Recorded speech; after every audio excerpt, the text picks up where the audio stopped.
Pemirsa, informasi berikutnya, kelompok militer Yaman Houthi kembali menyerang kapal kargo di Laut Merah. Mereka kembali menenggelamkan kapal berbendera Liberia Eternity Sea. Dalam kurun waktu 24 jam, kelompok Houthi melancarkan 2 serangan mematikan di Laut Merah.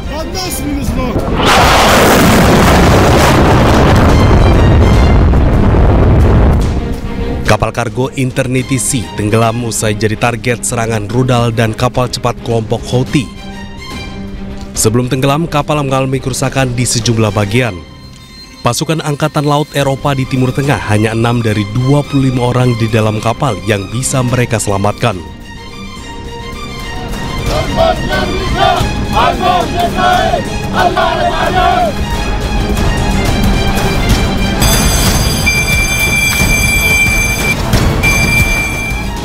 Serangan juga tewaskan 3 kru kapal berbendera Liberia itu. Sebelumnya, Houthi juga menenggelamkan kapal kargo Liberia lainnya, Magic Seas. Pihak Houthi menyatakan operator kapal asal Yunani tersebut melanggar larangan memasuki pelabuhan Palestina. Kapal sudah diperingatkan namun tidak mematuhi. Pihak Houthi pun melakukan serangan dengan menggunakan drone dan rudal angkatan laut hingga kapal rusak.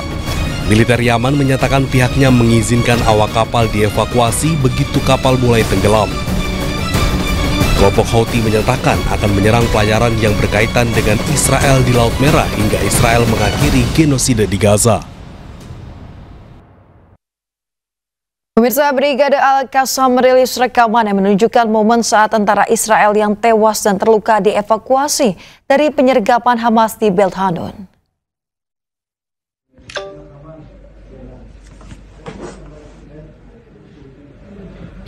Berdasarkan media Israel, penyergapan yang dilakukan di Beit Hanun, utara jalur Gaza, mengakibatkan kematian dan cederanya 19 tentara Israel.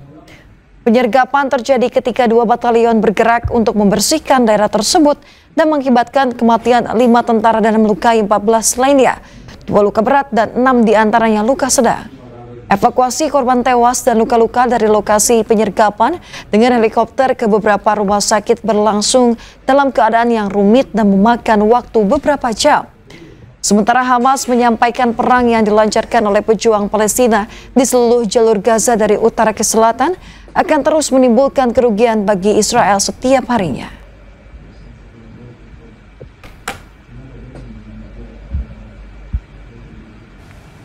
Pemirsa, militer Israel kembali membombardir permukiman warga di dekat rumah sakit Nasser di Khan Yunis di Gaza.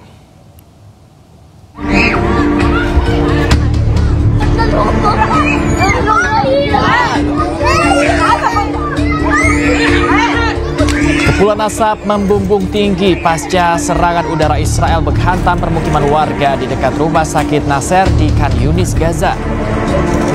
Serangan pada hari Rabu waktu setempat ini juga mengenai lokasi pengungsian warga Palestina. Diketahui Khan Yunis terus menjadi target serangan militer Israel karena diklaim sebagai salah satu basis kuat dan lokasi persembunyian Hamas. Hingga kini, belum ada informasi terkait jumlah korban luka maupun jiwa akibat serangan ini.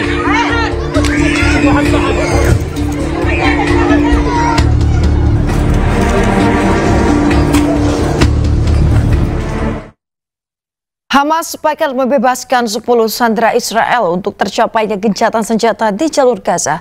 Sebagai gantinya, Hamas menuntut Israel mundur dari Gaza sepenuhnya.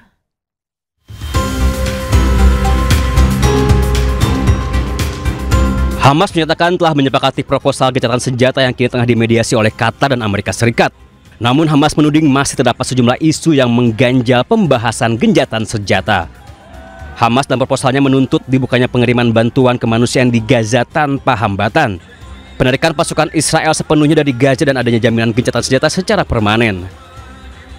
Pemimpin senior Hamas Tahir Al-Nunu menyatakan pihaknya sangat fleksibel dalam negosiasi yang kini tengah berlangsung di Doha, Qatar. Hamas juga telah setuju membebaskan 10 sandera Israel agar gencatan senjata antara Hamas dan Israel dapat segera terwujud.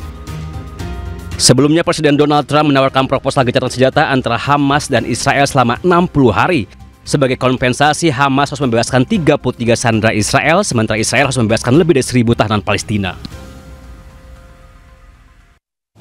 Negosiasi gencatan senjata selama 60 hari antara Israel dan Hamas kembali tersendat akibat syarat yang diajukan Israel. Salah satu poin yang dipersoalkan adalah keinginan Israel untuk mempertahankan kehadiran militernya di wilayah selatan Gaza.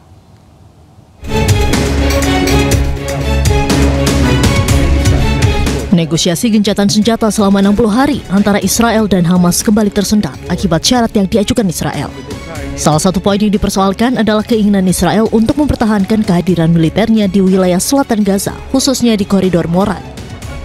Kelompok militan Palestina menolak keras syarat ini dan menuntut penarikan penuh pasukan Israel sebagai bagian dari kesepakatan gencatan senjata permanen.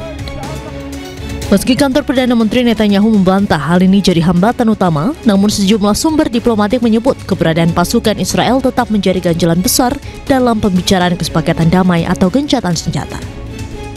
Koridor Morak sendiri diyakini banyak pihak sebagai bagian dari strategi Israel untuk mengendalikan pergerakan dan memaksa eksodus warga Palestina ke selatan dekat perbatasan Mesir.